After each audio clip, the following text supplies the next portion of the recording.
মোৰো এটা মন আছে পিতাই, কথা সাগৰিকা ৰাজকোঁৱৰ। মোৰো এটা মন আছে পিতাই, মোৰো কিছুমান সপোন আছে। দাদাৰ দৰে মোৰোতো মন যায় ৰঙা নীলা সপোনবোৰ পূৰ কৰিব পৰাকৈ উচ্চ শিক্ষিত হোৱাৰ। তই বাৰু কথাবোৰ কিয় বুজি নাপাৱ? কিয় ভাবিলি তই মই দাদাৰ সমান হ'ব নোৱাৰোঁ বুলি?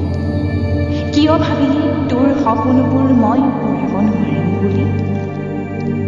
এবাৰতো জীৱনৰ পৰীক্ষাবোৰত অৱতীৰ্ণ হ'বলৈ দিছা।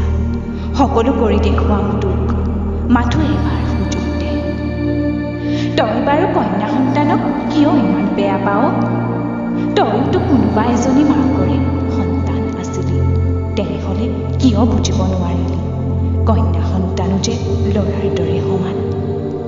পিতাই, তোক মই অনুৰোধ কৰিছোঁ, তই মোক বেয়া পালেও এটা দিন মাথো তোৰ ছোৱালী হোৱাৰ সুযোগ দিবি। নহ'লেচোন আজীৱন পুৰুষ জাতিৰ প্ৰতি মোৰ ঘৃণা থাকি যাব, ৰৈ যাব শিক্ষিত তথা অজ্ঞানী সমাজখনৰ প্ৰতি এসাগৰ মান বিষাটো ভৰা ক্ৰোধ। মাথো এটা দিন মোৰ বাবে দিবি, তাৰ বিনিময়ত তোক মই বুজাই দিম মোৰ বাবে তই কি। মাথো মোৰ মনটোক এবাৰ বুজিবলৈ চেষ্টা কৰচোন, পাই যাবি সকলো উত্তৰ। মোৰোতো এটা মন আছে পিতাই, ভাষাৰে কৈ শেষ কৰিব নোৱাৰা এটা